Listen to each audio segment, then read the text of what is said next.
ನಿನ್ನೆ ವಾರ ತ್ರಿಪುಟಿಗಳು ಅಂತಕ್ಕಂಥ ಅದರಲ್ಲಿ 3 ಭಾಗ ಇರುತ್ತೆ. 7 ಲೋಕಗಳು. 7 ಲೋಕಗಳನ್ನು 3 ಭಾಗಗಳಾಗಿ ಮಾಡಿದ್ದಾರೆ. ಒಂದು ಪುರುಷಾತ್ಮ, ಅಂತರಾತ್ಮ, ದೇಹಾತ್ಮ ಅಂತಕ್ಕಂಥದನ್ನ 3 ಭಾಗಗಳು ಮಾಡಿದ್ದಾರೆ. ಒಂದೊಂದು ಭಾಗದಲ್ಲಿ ಏನೇನು ಕೆಲಸಗಳು ನಡೆಯುತ್ತೆ ಅಂತಕ್ಕಂಥದನ್ನ ವಿವರಣೆನೂ ಹೇಳಿದ್ವು. ಅದನ್ನ ಜ್ಞಾಪಿಸ್ಕೊಳ್ತಾ ಮುಂದಕ್ಕೆ ನಂತರ ನೋಡೋಣ. ನೋಡಿ, ಇದು ಪುರುಷಾತ್ಮ ಅಂತಕ್ಕಂಥದ್ದು 2 ಲೋಕಗಳಲ್ಲಿ, ಆದಿಲೋಕ, ಅನುಪಾದಕ ಲೋಕ, ಈ 2 ಲೋಕಗಳಲ್ಲಿ ಪುರುಷಾತ್ಮ ಅಂತಕ್ಕಂಥ ಇರೋದು. ಇದು ಶಾಶ್ವತವಾಗಿರ್ತಕ್ಕಂಥದ್ದು, ಯಾವಾಗಲೂ ಇರ್ತಕ್ಕಂಥದ್ದು. ಇಲ್ಲಿ ವಿಷ್ಣುವು ಶಿವ, ಆದಿಲೋಕದಲ್ಲಿ ಶಿವ ಇರ್ತಕ್ಕಂಥದ್ದು. ಆದರೆ ಕೆಲಸ, ಕಾರ್ಯ, ವ್ಯವಹಾರಗಳೆಲ್ಲ ನಡೀತಕ್ಕಂಥದ್ದು ಅನುಪಾದಕ ಲೋಕ ಅಂತೀವಿ ನಾವು. ಅದು ವಿಷ್ಣುವನ ವಾಸಸ್ಥಳ. ಅಲ್ಲಿಂದ ನಂತರ ಪ್ರಾರಂಭವಾಗುತ್ತೆ ಅಂತಕ್ಕಂಥ ಈ 2 ಆದಿಲೋಕ, ಅನುಪಾದಕ ಲೋಕ ಒಂದು.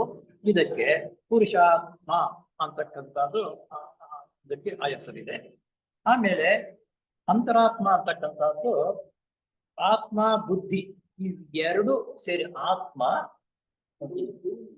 ಬುದ್ಧಿ, ಆತ್ಮ, ಬುದ್ಧಿ, ಈ 2 ಲೋಕಗಳು ಇಂಥದ್ದು ಅಂತರಾತ್ಮ ಅಂತಕ್ಕಂಥದ್ದು. ಇಲ್ಲಿ ಅರೂಪ ಲೋಕವು ಸಮೇತ ಇಲ್ಲಿ ತನಕ ನಮಗೆ ಕೇಳಲಾಗಿದೆ, ಇಲ್ಲಿ ಸೇರುತ್ತೆ. ಇದು ಅಂತರಾತ್ಮ ಅಂತಕ್ಕಂಥದ್ದು, ಇದು ಒಂದು ಭಾಗ. ಆಮೇಲೆ 3ನೇದು ದೇಹಾತ್ಮ.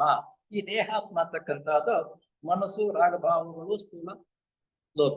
ಇವು 3 ಇರ್ತಕ್ಕಂಥ ಸ್ಥೂಲ ಲೋಕ, ಕಾಮಲೋಕ, ಮನಸ್ಸು, ಮನೋಲೋಕ. ಮನೋಲೋಕದಲ್ಲಿ 2 ಸೇರುತ್ತೆ. ಇದು ಉತ್ತಮವಾಗಿರ್ತಕ್ಕಂಥದ್ದು ಅರೂಪ ಲೋಕ, ಮೇಲ್ಗಡೆ ಲೋಕದಲ್ಲಿ ಸೇರುತ್ತೆ. ಇದಕ್ಕೆ ದೇಹಾತ್ಮ, ಅಂತರಾತ್ಮ, ಪುರುಷಾತ್ಮ ಅಂತಕ್ಕಂಥದ್ದು 7 ಲೋಕಗಳಿದ್ರು 3 ಭಾಗಗಳಾಗಿ ಆಡಳಿತ, ಒಂದೊಂದು ಲೋಕದಲ್ಲಿ ಒಂದೊಂದು ರೀತಿಯಲ್ಲಿ ವ್ಯವಸ್ಥೆ ನಡೆಯುತ್ತೆ ಅಂತಕ್ಕಂಥದ್ದು. ಇಲ್ಲಿ ಕೆಳಗಡೆ ನೋಡೋಣ. ಈ ದೇಹಾತ್ಮ ಅಂತಂದ್ರೆ ಇಲ್ಲಿ ಏನೇನಪ್ಪ ನಡೆಯುತ್ತಪ್ಪ ಅಂದ್ರೆ, ದೇಹಾತ್ಮದಲ್ಲಿ ಖನಿಜ ವರ್ಗದ ಹಿಂದಿರುವ 1, 2, 3 ಭೂತ ವರ್ಗಗಳು. ಇಲ್ಲಿ ಭೂತ ವರ್ಗಗಳು ನೋಡಿ, ಇಲ್ಲಿ ಖನಿಜ ವರ್ಗಕ್ಕೆ ಹಿಂದೆ ಇರ್ತಕ್ಕಂಥದ್ದು 1 ಭೂತ ವರ್ಗ, 2ನೇ ಭೂತ ವರ್ಗ, 3ನೇ ಭೂತ ವರ್ಗ. 1ನೇ ಭೂತ ವರ್ಗ ಅರೂಪ ಲೋಕದಲ್ಲಿ ಪ್ರಾರಂಭವಾಗುತ್ತೆ. 2ನೇ ಭೂತ ವರ್ಗ ರೂಪಲೋಕದಲ್ಲಿ, 3ನೇ ಭೂತ ವರ್ಗ ಕಾಮಲೋಕದಲ್ಲಿ ಪೂರ್ಣವಾಗಿ ಬೆಳವಣಿಗೆ ಆಗ್ತಕ್ಕಂಥದ್ದು. ಈ ರೀತಿ ಇವು ಬೆಳವಣಿಗೆ ಆಗ್ತಕ್ಕಂಥ ಸ್ಥಳ ಇದು. ಆಮೇಲೆ ಪಶುಗಳು, ಸಾಮಾನ್ಯ ಮನುಷ್ಯ, ಸಂಸರಣಕ್ಕೆ ಸಂಬಂಧಪಟ್ಟ ಕ್ಷೇತ್ರ, ಭೂತವರ್ಗಗಳು. ಅಲ್ಲಿಗೆ ದೇಹಾತ್ಮ ಇದೆಯಲ್ಲ, ಇಲ್ಲಿ ಏನೇನು ಬೆಳವಣಿಗೆ ಆಗುತ್ತಿದೆ, ಭೂತವರ್ಗಗಳು 1, 2, 3 ಭೂತವರ್ಗಗಳು, ಖನಿಜ ವರ್ಗ, ಸಸ್ಯವರ್ಗ, ಪಶು ಮತ್ತು ಸಾಮಾನ್ಯ ಮನುಷ್ಯರ ಸಂಸರಣಕ್ಕೆ ಸಂಬಂಧಪಟ್ಟ ಕ್ಷೇತ್ರ. ಇದು ಈ ಬೆಳವಣಿಗೆ ಆಗ್ತಕ್ಕಂಥದ್ದು ಪೂರ್ತಿಯಾಗಿ. ಇಲ್ಲಿನ ಬೆಳವಣಿಗೆ ಆಗ್ತಕ್ಕಂಥ ಯಾರು? ಅಂತರಾತ್ಮ.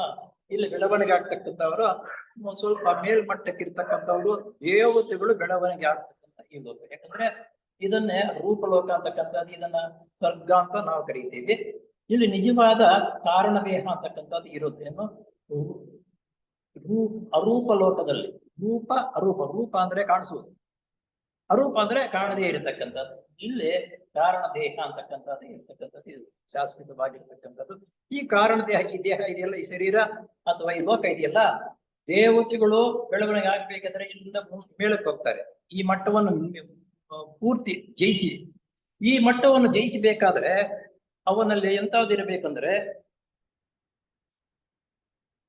ಇದು ಆತ್ಮ ದೇಹಾತ್ಮಕ್ಕೂ ಅಂತರಾತ್ಮಕ್ಕೂ ಹೊಂದಾಣಿಕೆಯಾಗಬೇಕಾದ್ರೆ ಅರಿಷಡ್ ವರ್ಗಗಳನ್ನು ನಾವು ಜಯಿಸಬೇಕು.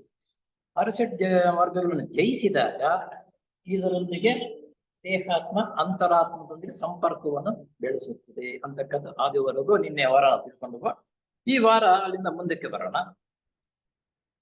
ಈಗ ಮತ್ತೊಂದು ಮುಖ್ಯ ಅಂಶವನ್ನು ಗಮನಿಸಬೇಕು. ಪ್ರಜ್ಞೆಗೂ ಈ ದೇಹಗಳಿಗೂ ಇರುವ ಸಂಬಂಧವೇನು? ಈ ಪ್ರಜ್ಞೆಗಳಿಗೂ ಈ ದೇಹಗಳಿಗಿರತಕ್ಕಂಥ ಸಂಬಂಧವೇನು? ಯಾವ್ಯಾವ ಒಂದೊಂದು ಲೋಕದಲ್ಲಿ ಒಂದೊಂದು ಬರುತ್ತೆ. ಏನೋ ಅರೂಪ ಲೋಕದಲ್ಲಿ ಯೋಚನೆಗಳು, ನಿನ್ನೆ ವಾರ ಅಲ್ಲಿ ಬಂದು ಅರೂಪ ಲೋಕದಲ್ಲಿ ಯೋಚನೆಗಳು, ಕಾಮಲೋಕದಲ್ಲಿ ಆಸೆಗಳು, ಭೂಲೋಕದಲ್ಲಿ ಅಥವಾ ಪೃಥ್ವಿ ಲೋಕದಲ್ಲಿ ಏನ್ ಪ್ರಜ್ಞೆ ಅಂತಕ್ಕಂಥದ್ದು ಬೆಳವಣಿಗೆ. ಅಲ್ಲಲ್ಲ, ಸ್ಥೂಲ ಲೋಕ ಪ್ರಜ್ಞೆ.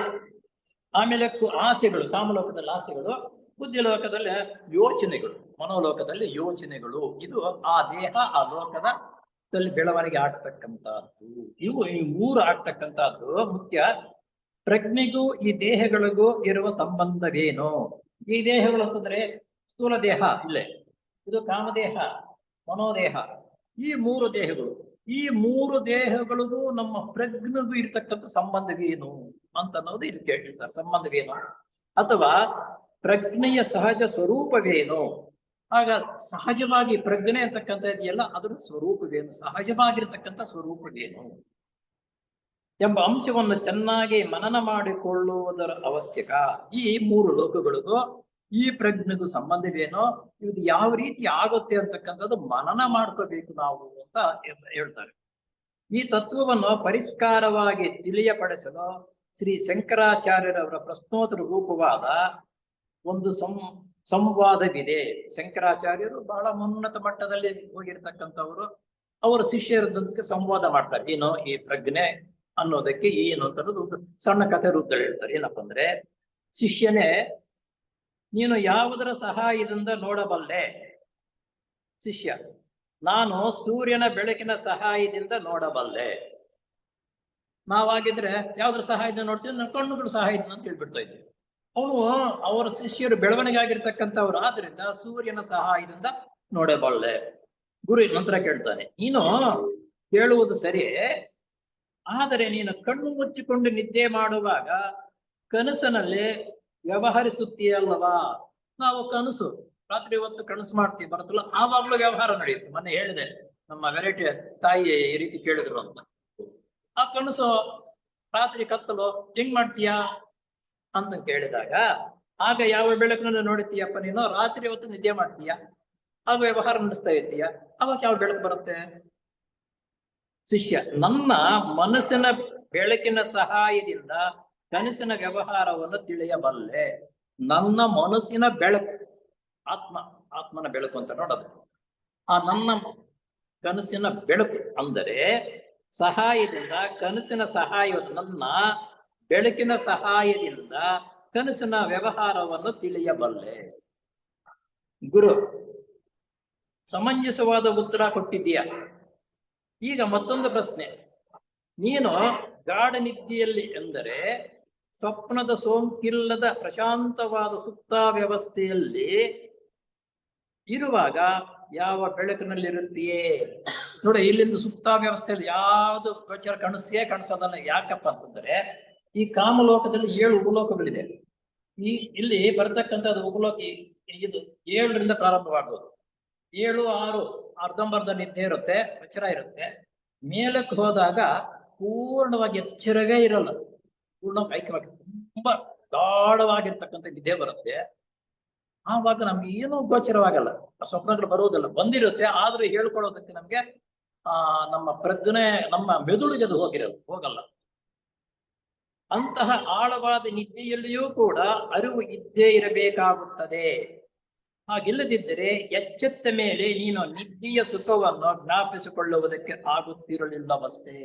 ಅಷ್ಟು ಪೂರ್ಣವಾಗಿ ನಾವು ನಿದ್ದೆ ಹೋಗಿದ್ರು ಸಮೇತ ಎಚ್ಚರವಾದಾಗ ಅಲ್ಲಿ ಏನೇನು ನಡೆಯಿತೋ ಏನೋ ಅಂತಕ್ಕಂಥದ್ದು ಒಂದು ಹುಮ್ಮಸ್ಸಿನಿಂದ ತುಂಬಾ ಚೆನ್ನಾಗಿ ನಿದ್ದೆ ಹೋಗಿದ್ದೀವಿ ಅಂತಂದ್ರೆ ನಾವು ಒಳ್ಳೆ ನಗುಮುಖದಿಂದ ತುಂಬಾ ಚೆನ್ನಾಗಿರುತ್ತೆ ಅವರಿಗೆ ಇರ್ತೀಯ. ಶಿಷ್ಯ, ಸುಪ್ತ ವ್ಯವಸ್ಥೆಯಲ್ಲಿ ಆತ್ಮನು ತನ್ನ ಸ್ವಂತ ಬೆಳಕಿನಲ್ಲಿ ಪ್ರಕಾಶಿಸುತ್ತಾನೆ. ಆಗ ಸುಪ್ತ ವ್ಯವಸ್ಥೆಯಲ್ಲಿ ಆತ್ಮ ಅಂತಕ್ಕಂಥದ್ದು ನಮ್ಮಲ್ಲಿ ಇದೆಯಲ್ಲ, ಅದು ಸ್ವಂತ ಬೆಳಕಿನಲ್ಲೇ ವ್ಯವಹರಿಸುತ್ತಾನೆ. ಸಾಮಾನ್ಯ ಜನಕ್ಕೆ ನಿದ್ದೆಯೇ ಪರಮಶಾಂತಿ ತೌರೂರು. ಸಾಧಾರಣವಾಗಿರ್ತಕ್ಕಂಥ ಜನರಿಗೆ ನಮ್ಗೆ ತುಂಬಾ ನಿದ್ದೆ ಬಂದ್ಬಿಡ್ತಪ್ಪ ಅಂತಂದ್ರೆ ಪರಮ ಶಾಂತವಾಗಿ ಬೆಳಗ್ಗೆದ್ದಾಗ ಚೆನ್ನಾಗಿ ನಿದ್ದೆ ಬಂತಪ್ಪ ಅಂತಕ್ಕಂಥದ್ದು ಪ್ರಶಾಂತವಾಗಿ ಎದ್ದು ಹೇಳ್ತೀವಿ. ಆಗ ಅದು ಏನಂದ್ರೆ ತವರೂರು ಅಂತಂದ್ರೆ ಹೆಣ್ಣು ಮಕ್ಕಳಿಗೆಲ್ಲ ಗೊತ್ತು. ಗಂಡಸರೇ ಹುಟ್ಟಿದ ಕಡೆನೆ ಇರ್ತಾರೆ. ಹೆಣ್ಣು ಮಕ್ಕಳಿಗೆ ತವರೂರು ಅಂತಂದ್ರೆ ಹುಟ್ಟಿದ ಮನೆ. ಆಶಾ ವಿದ್ಯೆ ಅಂತಕ್ಕಂಥದ್ದು ತವರೂರು. ಅವರು ತಮ್ಮ ಆಯುಷನ 3ರಲ್ಲಿ 1 ಭಾಗವನ್ನು ಇಂತಹ ನಿದ್ದೆಯಲ್ಲೇ ಕಳೆಯುತ್ತಾರೆ. ನಮ್ಮ ಆಯುಷ್ ಇದೆಯಲ್ಲ, ಆಯುಷನಲ್ಲಿ 3ರಲ್ಲಿ 1 ಭಾಗ, 3 ಭಾಗ ಮಾಡಿದರೆ 1 ಭಾಗ ಪೂರ್ಣವಾಗಿ ನಿದ್ದೆನೆ ಯಾವಾಗ ಮನುಷ್ಯರಿಗೆ. ಒಂದು ಜನ್ಮಕ್ಕೂ ಮತ್ತೊಂದು ಜನ್ಮಕ್ಕೂ ಮಧ್ಯೆ ಇರುವ ಅಂತರವು ಕೂಡ ಒಂದು ಬಗೆಯ ದಿವ್ಯವಾದ ನಿದ್ದೆಯೇ ಸರಿ. ಈ 2 ವಿಧವಾದ ಅವಸ್ಥೆಗಳಲ್ಲಿಯೂ ಕೂಡ ಜೀವಾತ್ಮನೋ ಪರಮಾತ್ಮನ ಒಂದು ವಿಧವಾದ ಪವಿತ್ರ ಸಂಬಂಧವನ್ನು ಪಡೆದು ಶಾಂತಿಯನ್ನು ಅನುಭವಿಸುತ್ತಾನೆ. ನೋಡಿ, ನಾವು ನಿದ್ದೆ ಗಾಢವಾಗಿರ್ತಕ್ಕಂಥ ನಿದ್ದೆ ಹೋದಾಗ ಶಾಂತವಾಗಿರ್ತೀವಿ. ಅರ್ಧಂಬರ್ಧ ನಿದ್ದೆ ಆದಾಗ ಕೋಪ ಅದೊಂದು ಇದೊಂದು ಹೇಗೆ ಅಂತ ಮನಸ್ಸೇ ಒಂಥರ ಇರುತ್ತೆ. ಶಾಂತವಾಗಿರ್ತಕ್ಕಂಥ ನಿದ್ದೆಯಲ್ಲಿ ಶಾಂತವಾಗಿದ್ದಾಗ ನಾವು ಈ ಸ್ಥೂಲ ಲೋಕವನ್ನು ಬಿಟ್ಟು ಹೋದಾಗ ಅಲ್ಲಿನೂ ಸರ ಒಂದು ಶಾಂತವಾಗಿರ್ತಕ್ಕಂಥದ್ದು. ಈ ನಿದ್ದೆಗೂ ನಾವು ಮರಣ ಹೊಂದತಕ್ಕಂಥ ಆಗತ್ತಲ್ಲ, ಅದಕ್ಕೆ ಇದಕ್ಕೂ ಹೋಲಿಕೆ ಮಾಡ್ತಾರೆ. ಒಂದು ಕೂಡ ಪರಮಾತ್ಮನ ಒಂದು ವಿಧವಾದ ಪವಿತ್ರ ಸಂಬಂಧವನ್ನು ಪಡೆದು ಶಾಂತಿಯನ್ನು ಅನುಭವಿಸುತ್ತಾನೆ. ಬಹಿರ್ಗತವಾದ ವಿಷಯಗಳ ಸಂಪರ್ಕದಿಂದ ಉಂಟಾಗುವ ಗೊಂದಲದಲ್ಲಿ ಸಿಕ್ಕಿರುವ ಜೀವಾತ್ಮನಿಗೆ ಇಂತಹ ನಿದ್ದೆಗಳ ಮೂಲಕ ತನ್ನ ಸಾನ್ನಿಧ್ಯದ ಪ್ರಸಾದ ರೂಪವಾದ ಶಾಂತಿಯು ಲಭಿಸುತ್ತದೆ. ಆ ನಿದ್ದೆ ಹೋಗುವಾಗ ಶಾಂತಿ ಅಂತಕ್ಕಂಥ ಸಿಗುತ್ತೆ. ಶಾಂತಿ ಸಿಗ್ಬೇಕಾದ್ರೆ ಮನಸ್ಸು ನಿರ್ಮಲವಾಗಿ ನೆಮ್ಮದಿಯಿಂದ ಇರುವಾಗ ಶಾಂತಿ ಎಲ್ಲರೂ ಕೇಳ್ಕೊಳ್ತಕ್ಕಂಥದ್ದು ಶಾಂತಿ ನೆಮ್ಮದಿಯಿಂದ ಇರಬೇಕಪ್ಪ, ಆಶೀರ್ವಾದ ಮಾಡ್ತಾರೆ. ನೀನು ಶಾಂತಿ ನೆಮ್ಮದಿಯಿಂದ ಜೀವನ ಮಾಡಪ್ಪ ಅಂತ ಆಶೀರ್ವಾದ ಮಾಡಲ್ವಾ? ಶಾಂತಿ ನೆಮ್ಮದಿಯನ್ನು ಇರಬೇಕು. ಭಗವಂತನ ಮಾಡಿರುವ ಕರುಣಾಮಯವಾದ ಏರ್ಪಾಡು ಇದು ಎಂದು ಹೇಳಬೇಕಾಗುತ್ತದೆ.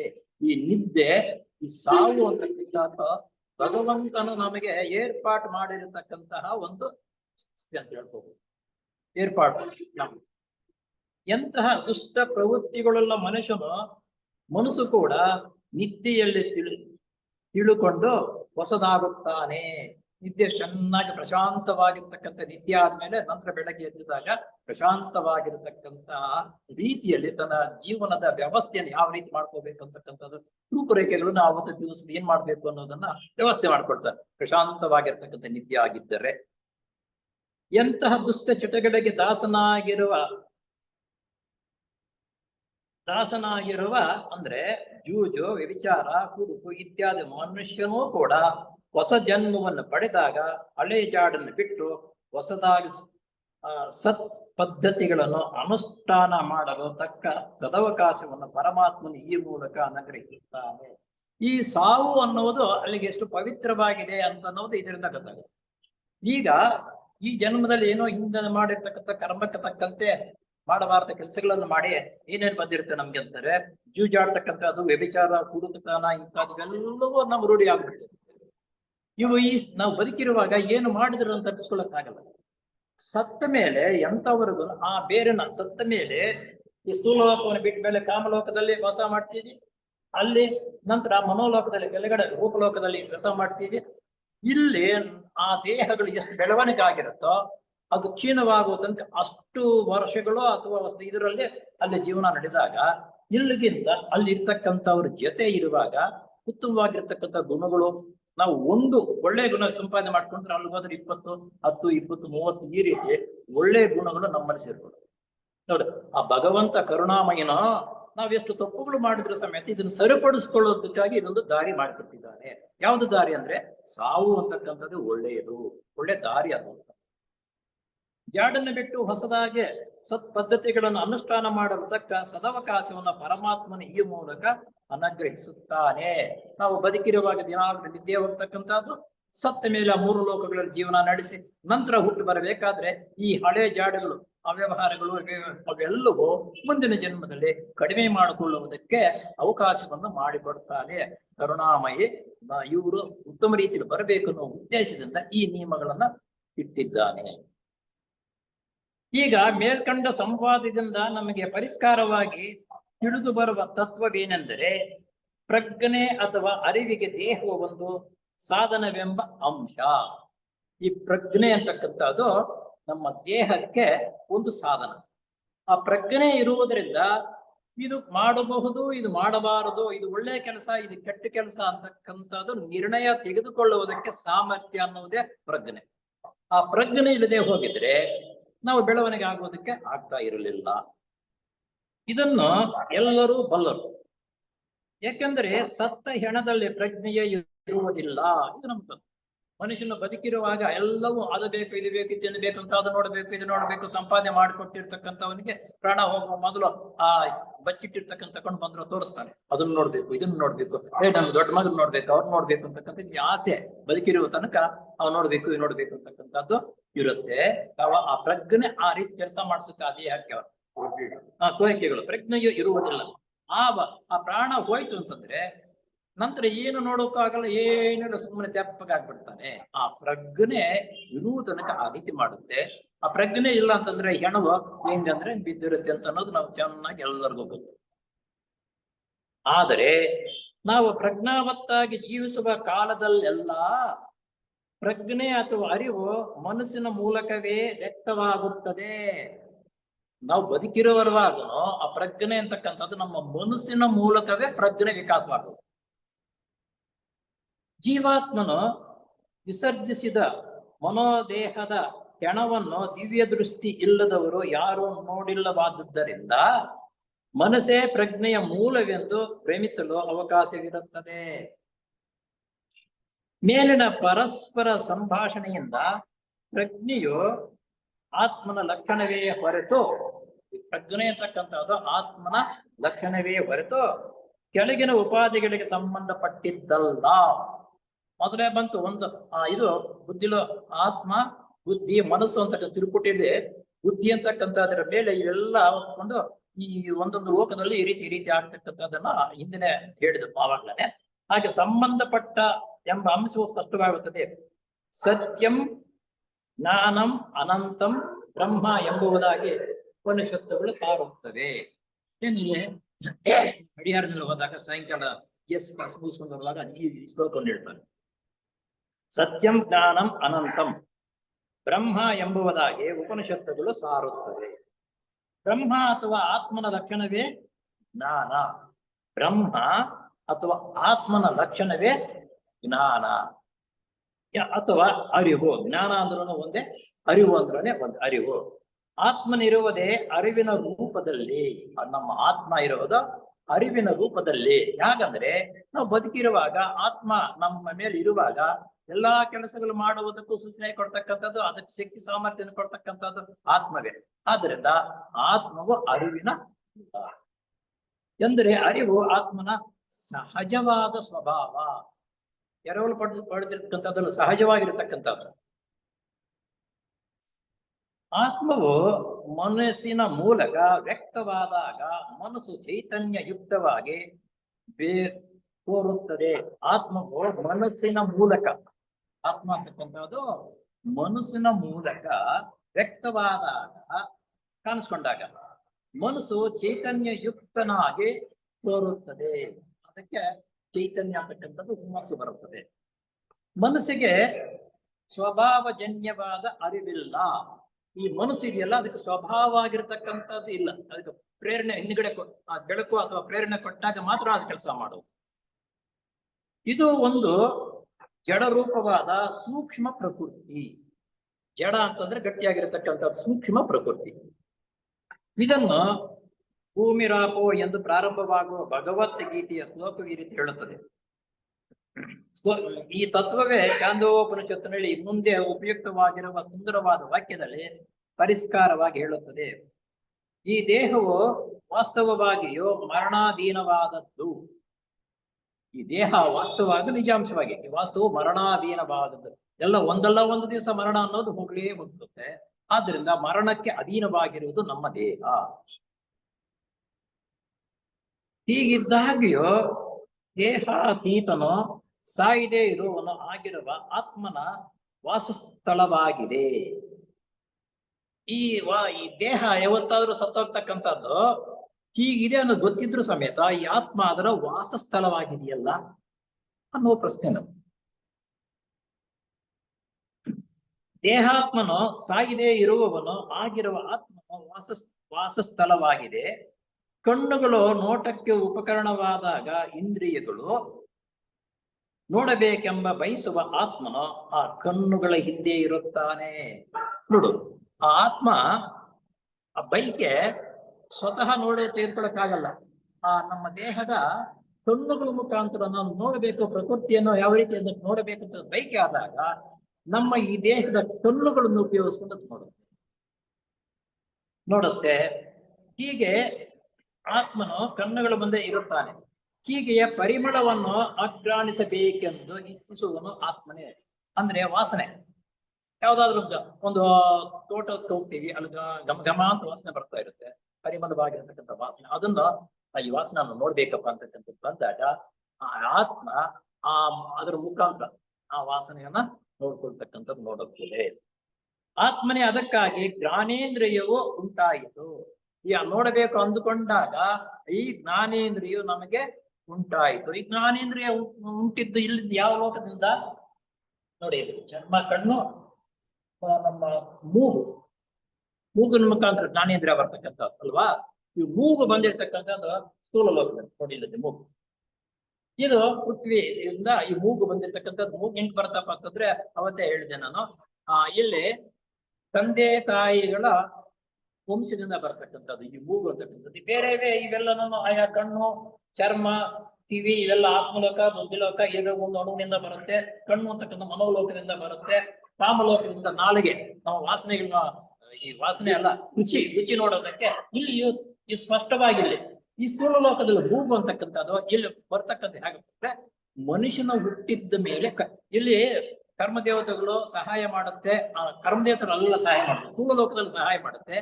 ಈ ಲೋಕದಲ್ಲಿ ನಮ್ಮ ಹಿಂದಿನ ಜನ್ಮಕ್ಕೆ ತಕ್ಕಂತೆ ಆ ಒಂದು ಅಣುವು, ಆ ಅಣುವಿನಲ್ಲಿ ಯಾವ ಶಕ್ತಿ ಸಾಮರ್ಥ್ಯ ಇದೆ ಅದಕ್ಕೆ ತಕ್ಕಂತೆ ಈ ದೇಹಗಳನ್ನೆಲ್ಲ ಅದೇ ಆಯ್ಕೆ ಮಾಡಿಕೊಂಡು ಈ ಸ್ಥೂಲ ಲೋಕಕ್ಕೆ ಬಂದಾಗ ಕರ್ಮದೇವತೆಗಳ ಸಹಾಯದಿಂದ ನಾನು ಎಂತ ಕರ್ಮ ಮಾಡಿರ್ತೀನೋ, ಯಾವ ರೀತಿ ಅಭಿವೃದ್ಧಿ ಹೊಂದಬೇಕೋ ಅಂತಹ ತಂದೆ ತಾಯಿಗಳನ್ನು ಹುಡುಕಿ ಅವರ ಹೊಟ್ಟೆಯಲ್ಲಿ ಹುಟ್ಟುವ ರೀತಿಯಲ್ಲಿ ಕರ್ಮದೇವತೆಗಳು ಮಾಡ್ತಾರೆ.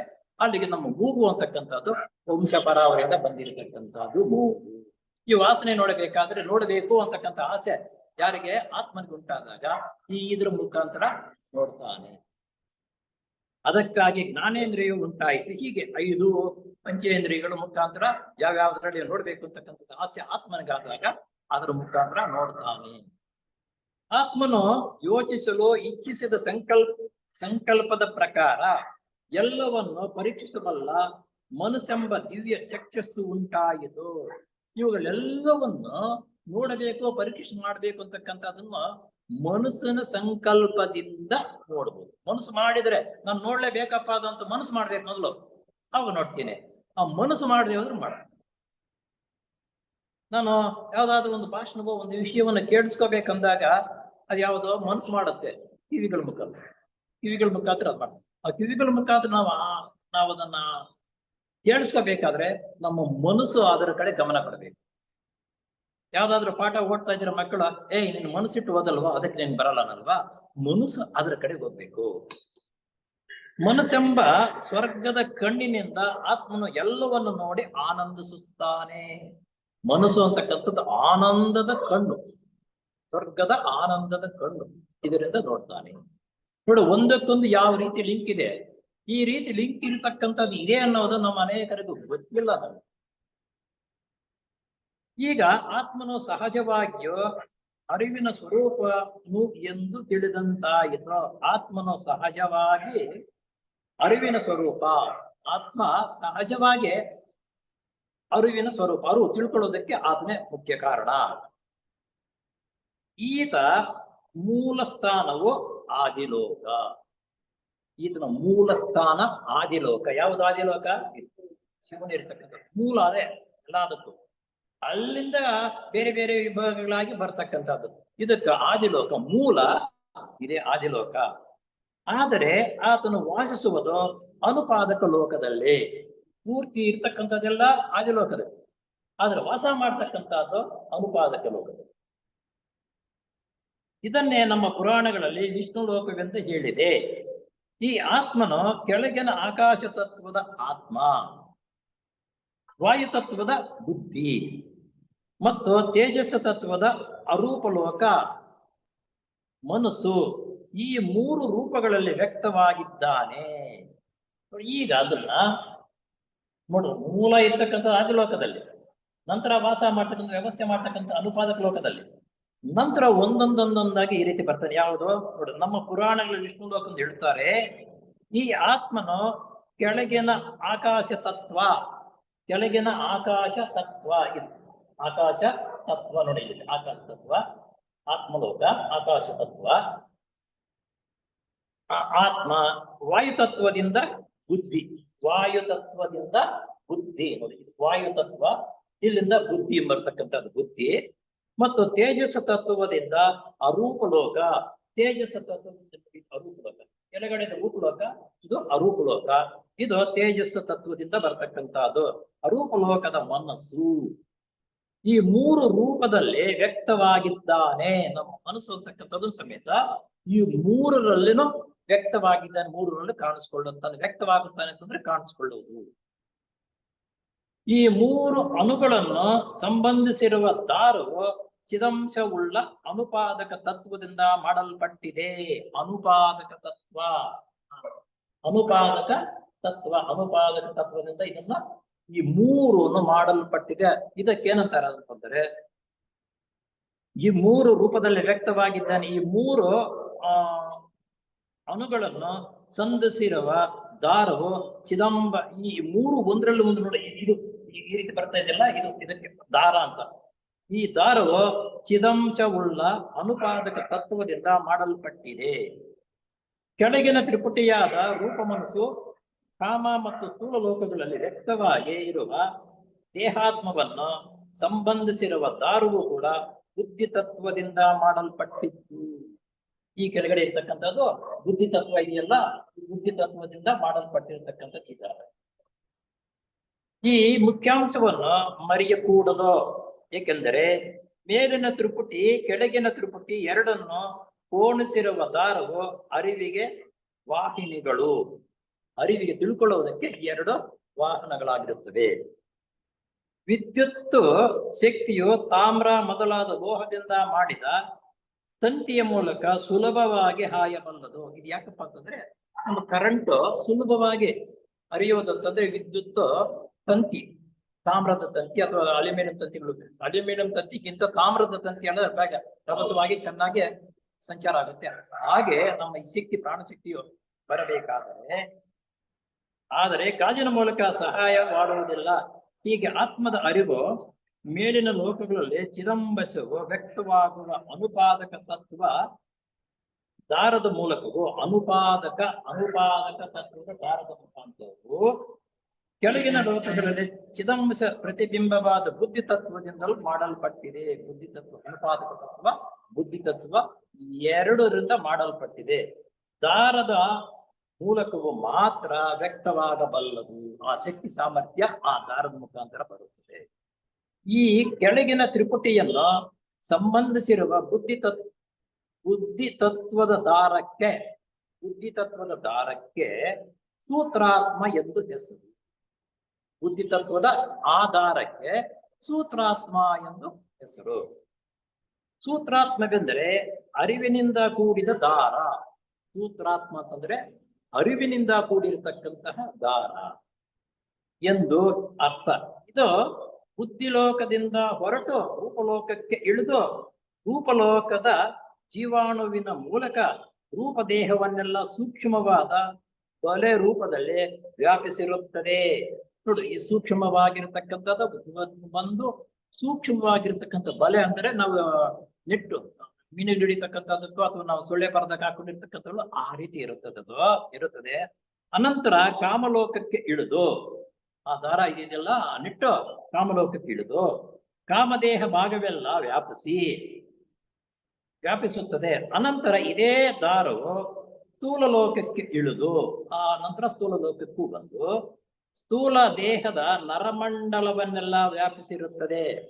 ಅಂದರೆ ನಮ್ಮ ಈ ದೇಹ ಸ್ಥೂಲ ಲೋಕಕ್ಕೆ ಬಂದು ಸ್ಥೂಲ ದೇಹದ ನರಮಂಡಲ, ನಮ್ಮ ನರಗಳಿದೆಯಲ್ಲ ಅದರ ಪೂರ್ಣವಾಗಿ ಅದು ವ್ಯಾಪಿಸಿಕೊಳ್ಳುತ್ತದೆ. ಅನಂತರ ಇದೇ ದಾರವು ಸ್ಥೂಲ ಲೋಕಕ್ಕೆ ಇಳಿದು ಸ್ಥೂಲ ದೇಹದ ನರಮಂಡಲವನ್ನೆಲ್ಲ ವ್ಯಾಪಿಸಿದೆ. ಅಂದರೆ ಜ್ಞಾನವಾಹಿನಿ, ಕ್ರಿಯಾವಾಹಿನಿಯಾದ ನರಗಳನ್ನು ಸೂಕ್ಷ್ಮವಾಗಿ ಕೂದಲಿಗಿಂತಲೂ ತೆಳುವಾದ ತಂತುಗಳ ಮೂಲಕ ದೇಹಾದ್ಯಂತವೂ ವ್ಯಾಪಿಸಿಕೊಂಡಿರುತ್ತದೆ. ನರಮಂಡಲವೆಲ್ಲ ಚೈತನ್ಯವನ್ನಾಗಿ ಮಾಡಿದೆ.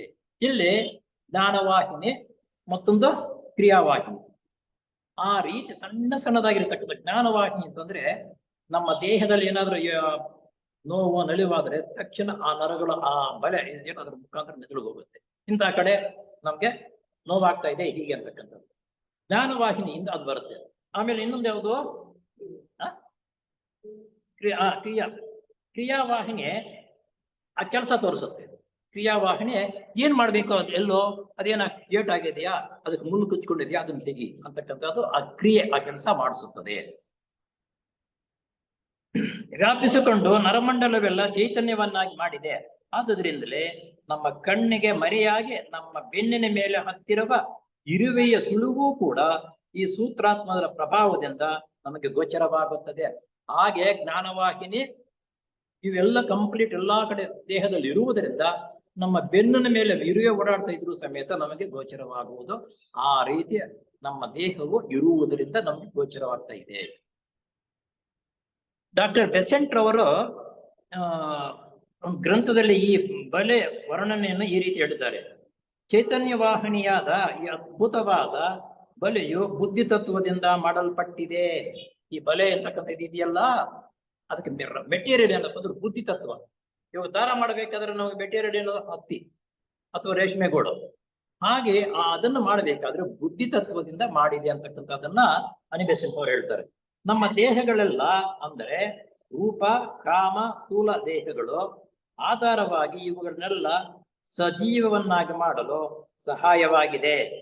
ನಮ್ಮ ಇದು 3 ದೇಹಗಳು ರೂಪದೇಹ, ಕಾಮದೇಹ, ಸ್ಥೂಲ ದೇಹ ಸಜೀವವಾಗಿ ಇರಬೇಕಾದ್ರೆ ಈ ದಾರ ಅಂತಿದೆಯಲ್ಲ ಇದು ಮಾಡಿದೆ. ಇದರ ಮುಖಾಂತರನೇ ಅದು ಜೀವ ಇರ್ತಕ್ಕಂಥದ್ದು. ಇಲ್ಲದ್ರೆ ಅದಿಲ್ಲ ಅಂತಂದ್ರೆ ಇರಲ್ಲ. ಬುದ್ಧಿ ತತ್ವದ ಮಟ್ಟಕ್ಕೆ ಬೆಳೆಸಿಕೊಂಡಿರುವ ದಿವ್ಯ ದೃಷ್ಟಿ ಉಳ್ಳವರ ಕಣ್ಣಿಗೆ ಈ 3 ದೇಹಗಳಲ್ಲಿ ಒಂದೂ ಕಾಣುವುದಿಲ್ಲ. ಇವುಗಳ ಸ್ಥಳದಲ್ಲಿ ಆಯಾ ಮಟ್ಟದಲ್ಲಿ ಪ್ರಸರಿಸುವ ವರ್ಣದಿಂದ ಸ್ವರ್ಣ ಅಂತಂದ್ರೆ ಬಂಗಾರದ ಬಣ್ಣದಲ್ಲಿರುತ್ತದೆ. ಅದು ಪ್ರಕಾಶಿಸುವ ತಂತಿಗಳು ಹೆಣೆಯಲ್ಪಟ್ಟಿರುವ ಹೆಣೆಯೋದಂದ್ರೆ ಒಂದರಲ್ಲೊಂದು ಸೇರಿಸುವುದು 3 ಸೂಕ್ಷ್ಮವಾದ ಬಳೆಗಳು ಮಾತ್ರ ಕಾಣುತ್ತವೆ. ಈ ಬಳೆಗಳೊಳಕ್ಕೆ ಆಯಾ ಲೋಕಗಳ ಅಣುಗಳು ಜೋಡಿಸಲ್ಪಟ್ಟು ಆಯಾ ಲೋಕಕ್ಕೆ ಸಂಬಂಧಪಟ್ಟಂತ ಅಣುಗಳಿಂದ ಅದು ಜೋಡಣೆ ಆಗಿರುತ್ತೆ. ಸ್ಥೂಲ ಲೋಕಕ್ಕೆ ಸಂಬಂಧಪಟ್ಟಿದ್ದು ಕಾಮಲೋಕಕ್ಕೆ ಅಣುಗಳು ಸಂಬಂಧಪಟ್ಟಿದ್ದು, ಮನೋಲೋಕ ಅಣುಗಳು ಸಂಬಂಧಪಟ್ಟಿದ್ದು ಆ ಬಲೆ ಇದೆಯಲ್ಲ ಅದರಲ್ಲಿ ಹಾಗೆ ಅದು ಸೇರಿಕೊಂಡಿರುತ್ತದೆ. ಆಯಾ ಮಟ್ಟದಲ್ಲಿ ದೇಹವು ಕಟ್ಟಲ್ಪಟ್ಟಿರುತ್ತದೆ. ಈ 3 ದೇಹಗಳನ್ನು ಸೂತ್ರಾತ್ಮದ ಒಂದೇ ದಾರವು ಆಸೆ ಹೊಕ್ಕಾಗಿ ನಿರ್ಮಿಸಿದೆ. ಸೂತ್ರಾತ್ಮ ಅಂತಕ್ಕಂಥದ್ದು ಇವೆಲ್ಲದಕ್ಕೂ ಮೂಲ ದಾರ, ಅದು ಆಸು ಹೊಕ್ಕಾಗಿ ನಿಂತುಕೊಂಡಿರುತ್ತದೆ. ನಿರ್ಮಿಸಿದೆ ಎಂಬ ಅಂಶವನ್ನು ಸೂಕ್ಷ್ಮ ಪರಿಶೀಲನೆಯಿಂದ ಮಾತ್ರ ತಿಳಿಯಲು ಸಾಧ್ಯ. ಸ್ಥೂಲ ಪಿಂಡವು ತಾಯಿ ಗರ್ಭದಲ್ಲಿ ಕಟ್ಟಲ್ಪಟ್ಟಿರುವಾಗ ಇವೆಲ್ಲವೂ ಈ ಮೇಲಿನ ಲೋಕಗಳಿಂದ ಆಯಾ ಅಣುಗಳನ್ನು ಸೇರಿಸಿಕೊಂಡು ಆ ಬಲೆ ರೀತಿಯಾಗಿ ಬಂದು ಸ್ಥೂಲ ಲೋಕದಲ್ಲಿ ತಾಯಿಯ ಗರ್ಭದಲ್ಲಿ ಕಟ್ಟಲ್ಪಟ್ಟಿರುವ ಈ ದಾರವು ದೇಹದ ನಿತ್ಯ ಅಣುವಿನಿಂದ ಹೊರಹೊಮ್ಮೆ ಕವಲು ಒಡೆದು ಅಂಗಾಂಗಗಳನ್ನೆಲ್ಲ ವ್ಯಾಪಿಸಿರುತ್ತದೆ. ಎಲ್ಲ ಮಗು ಹುಟ್ಟುವುದಕ್ಕೆ ಮೊದಲು ಅವೆಲ್ಲವೂ ಬೀಜ ರೂಪದಾಗಿ ಆ ಬೀಜಕ್ಕೆ ಸೇರ್ಕೊಂಡಿರುತ್ತೆ. ತಾಯಿ ಗರ್ಭದಲ್ಲಿ ಅದು ಹುಟ್ಟಿದಾಗ ಆ ಮಗು ತನ್ನ ಪೂರ್ಣವಾಗಿ ಆ ದೇಹ ಸಂಬಂಧಪಟ್ಟಿರ್ತಕ್ಕಂಥ ಎಲ್ಲ ಬಲೆ ಪೂರ್ತಿಯಾಗಿ ಆವರಿಸಿಕೊಂಡಿರುತ್ತದೆ. ದೇಹ ನಿತ್ಯ ಅಣುವಿನಿಂದ ಹೊರಹೊಮ್ಮೆ ಕವಲು ಒಡೆದು ಅಂಗಾಂಗಗಳನ್ನೆಲ್ಲ ವ್ಯಾಪಿಸಿರುತ್ತದೆ. ಅದು ಪೂರ್ತಿಯಾಗಿ ಮಗು ಹುಟ್ಟಿದಾಗ ಪೂರ್ಣವಾಗಿ ಅಂಗಾಂಗಗಳಲ್ಲಿ ಎಲ್ಲ ಪೂರ್ಣವಾಗಿ ಬಲೆ ಅನ್ನೋದು ಸೇರ್ಕೊಂಡು ಪೂರ್ತಿಯಾಗಿ ಕವರ್ ಆಗಿರುತ್ತದೆ. ಜನನವಾದ ಮೇಲೆ ಮಗುವ ಬೆಳೆದಂತೆಲ್ಲ ಅದು ಕೂಡ ಪ್ರಸರಿಸಿ ಬೆಳೆದುಕೊಂಡು ಹೋಗುತ್ತದೆ. ಮಗು ಸಣ್ಣ ಮಗು ಆದಾಗ ಮಗು ಯಾವ ರೀತಿ ಬೆಳವಣಿಗೆ ಆಗ್ತಾ ಇದ್ರೆ ಆ ರೀತಿ ಆ ಬಲೆನೂ ಸಮೇತ ಬೆಳವಣಿಗೆ ಆಗ್ತಾ ಇರುತ್ತದೆ. ಅಲ್ಲದೆ ಪ್ರಾಣಶಕ್ತಿಗೆ ವಾಹನಿಯಾಗುತ್ತದೆ. ನೋಡಿ, ಇನ್ನ ಒಂದಂದ್ರೆ ಆ ಮಗುವಿಗೆ ಪ್ರಾಣಶಕ್ತಿ ನಮ್ಮ ದೇಹದಲ್ಲಿ ಪ್ರತಿ ಕಡೆನೂ ಆ ಪ್ರಾಣಶಕ್ತಿ ಸಂಚಾರ ಮಾಡ್ತಾ ಇರೋದ್ರಿಂದ ನಾವು ಜೀವಂತವಾಗಿರೋದು. ಅದೇನಾದ್ರೂ ನಿಂತೋಯ್ತು ಅಂತಂದ್ರೆ ಇಲ್ಲ, ನಮ್ಗೆ ಜೋಮ್ ಬರುತ್ತೆ ನೋಡಿ ಒಂದೊಂದ್ ಕಡೆ. ಆ ಪ್ರಾಣಶಕ್ತಿ ಸರಿಯಾಗಿ ಅರಿಯದೇ ಇರುವ ಕಡೆ ಜೋಮು ಅಂತಕ್ಕಂಥದ್ದು ಕಾಣಿಸುತ್ತೆ. ಹಾಗೆ ಆ ಮಗು ಬೆಳವಣಿಗೆ ಆದಷ್ಟು ಆ ಪ್ರಾಣಶಕ್ತಿ ಆ ಬಲೆ ಅಂತಕ್ಕಂಥದ್ದು ಬೆಳವಣಿಗೆ ಆಗ್ತಾನೆ ಇರುತ್ತದೆ. ಅವಸಾನ ಕಾಲದಲ್ಲಿ ಅಂದ್ರೆ ನಾವು ಸಾಯುವುದಕ್ಕೆ ಅವಸಾನ ಕಾಲದಲ್ಲಿ ಈ ಬಲೆಯು ಮೊದಲು ಕೈ ಕಾಲುಗಳಿಂದ ಬಿಡಿಸಿಕೊಂಡು, ಸಾವು ಅನ್ನೋದು ನಮ್ಗೆ ಬರುತ್ತೆ ನೋಡೋ ಹೇಗೆ ಸೂಚನೆ ಅಂತಂದ್ರೆ, ಕೈ ಕಾಲುಗಳಿಂದ ಎಲ್ಲ ಬಲೆ ಇರುತ್ತೆ, ಹಿಂಗೆ ಬಿಡಿಸಿಕೊಂಡು ಸುತ್ತಕೊಂಡು ಬರ್ತಾ ಇರುತ್ತದೆ. ಬಿಡಿಸಿಕೊಂಡು ಮುದುರಿಕೊಳ್ಳುತ್ತಾ, ಸುತ್ತಕೊಂಡು ಅಂತ ಹೇಳಿದ್ರೆ ಮುದುರಿಕೊಳ್ಳುತ್ತೆ ಒಂದಕ್ಕೊಂದು. ನಾವು ದಾರ ಹಿಂಗೆ ಸುತ್ತಕೊಳ್ಳಲ್ವಾ, ಹಾಗೆ ಮುದುರಿಕೊಳ್ಳುತ್ತಾ ಬಂದು ಹೃದಯ ಮಧ್ಯದಲ್ಲಿರುವ ದೇಹ ಬೀಜವನ್ನು ಸುತ್ತಿಕೊಳ್ಳುತ್ತದೆ. ಮೊದಲ ಬಾರಿಗೆ ನಾವು ಬಂದಾಗ ಹೃದಯದ ಆ ದೇಹ ಬೀಜ ಇದೆಯಲ್ಲ, ದೇಹ ಬೀಜಕ್ಕೆ ಸುತ್ತಿಕೊಂಡಿತ್ತು. ನಂತರ ಗರ್ಭದಲ್ಲಿ ಮಗು ಹುಟ್ಟಿ ಬೆಳೆದ ಮೇಲೆ ಪೂರ್ಣವಾಗಿ ಎಲ್ಲಾ ಕಡೆ ಅದರಿಂದ ಅದಷ್ಟಕ್ಕೆ ಬೆಳವಣಿಗೆ ಆಯಿತು. ಪ್ರಾಣ ಹೋಗುವಾಗ್ಲೂ ಈ ಬೆಳವಣಿಗೆ ಆಗಿರ್ತಕ್ಕಂಥದ್ದು ಕೈ ಕಾಲುಗಳ ಮುಖಾಂತರ ಸುತ್ತುಕೊಂಡು ಬಂದು ಬಂದು ಬಂದು ಹೃದಯದಲ್ಲಿರ್ತಕ್ಕಂಥ ಬೀಜ ಇದೆಯಲ್ಲ, ಅದು ಬೀಜಕ್ಕೆ ಸುತ್ತಕೊಂಡು ಆ ರೀತಿ ಅದಕ್ಕೆ ಸುತ್ತುಕೊಂಡು, ಹೀಗೆ ಈ ಬಲೆಯು